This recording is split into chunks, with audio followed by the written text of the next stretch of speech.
nagbabalik ang inyong number one palautang. Sa video na to, no, as usual, usapang utangan pa rin tayo. At pag-uusapan natin ngayon, itong utangan na 3,500 agad yung mauutang mo dito. Kahit kayo ay first time loaner dito mga kautang. At yan yung pag-uusapan natin. I-share ko sa inyo ngayon ay yung pinaka-update na interest rate ng utangan na ito, kung kailan siya babayaran, at kung talagang ito na yung sagot sa problema natin ngayon mga kautang. Hello mga kautang, welcome back dito sa aking channel. This is Clarice, ang inyong number one.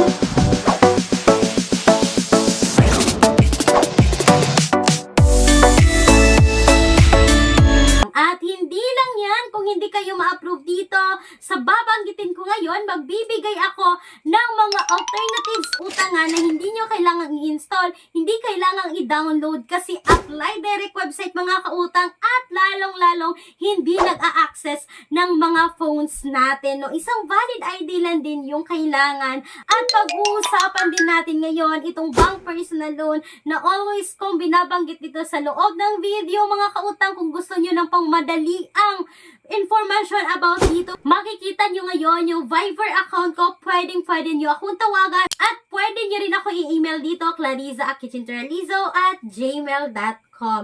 So, eto na nga mga kautang, hindi na natin siya masyadong papahabain pa dahil hindi naman po bago ang utangan na ito, no? Sobrang tagal na nito sa Google Play Store mga kautang, and yes, kailangan yung i-install, kailangan yung i-download.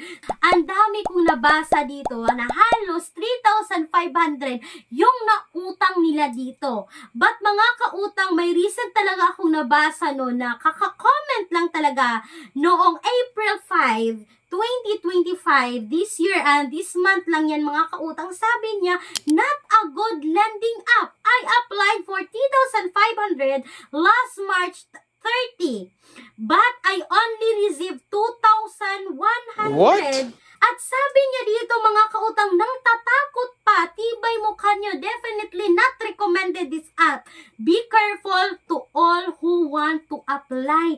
Mga kautang, sabi niya na itong si Pera Mo online peso cash loan, 3,500 sana yung mautang mo dito, kaso 2,100 na lang yung ma-receive mo mga kautang. So napakalaki ng deduction. So nasa 1,400 rin sa loob ng 5 days. Mga kautang, itong comment na to is big help talaga, no? Lalong-lalo na sa mga borrower online. Dapat magbasa talaga tayo, mag-do research talaga tayo kasi napaka-recent po ng comment na ito. At hindi lang yan mga kautang, no? Para mapatunayan talaga natin na si Pera Mo online peso cash loan ay nagpapautang ng 3,500, pero ito rin ang sabi ng isang commenter mga kautang noong March 21, 2025, sabi niya, super harassment from the agent.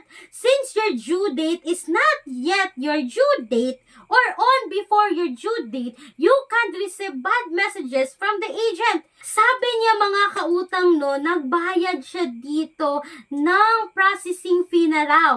At same lang din yung comment niya mga kautang na 3,500 yung loan niya dito.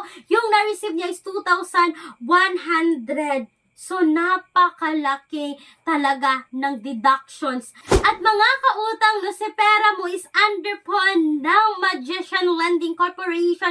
Hindi po ito submitting entities but naka-SEC registered po. So, mga kautang, therefore, masasabi talaga natin na hindi lahat ng naka-SEC or naka-registered sa Securities and Exchange Commissions ay pwede ng utangan talaga kasi ang lalaki pa rin ng mga interest rate nila. At hindi lang yan mga kautang, no? Sabi pa rin ng isang commenter dito noong March 20, 2025, sabi niya, very unprofessional. 1 day delay of payment, the collectors will harass you even the amount they sent is 2,100 and yet you need to pay 3,500 in 7 days. Talagang tatawag at text sila at magsasabi pa ng mga masasamang salita sa iyo mga kautang. At ito pa mga kautang, no, ito ay given noong February 20, 2025. Sabi niya mga kautang na kapag kayo po ay hindi nakabayad or na-delay kayo dito, meron pong interest na 70 pesos every day po yan mga kautang. So napakalaki po